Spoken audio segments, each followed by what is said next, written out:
Ya muka Ocong. Bos, sejak bila kita ada nasi kuning? Nasi kuning sejak aku masak lah kau.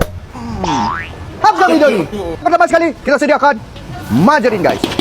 Lepas tu kita masukkan halia, bawang merah dan juga bawang putih. Tumis dulu.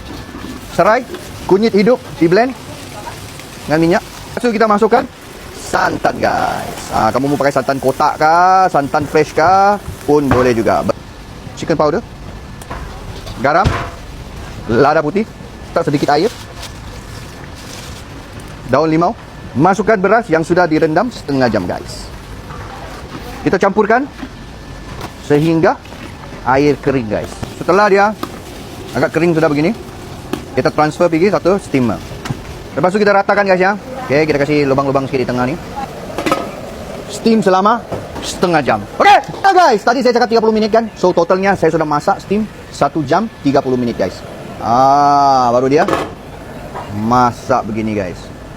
Oh, tiba-tiba ada telur pula. Yo, santai-santai, belum, balas sekarang. Kau harus berdiri siap kerjamu.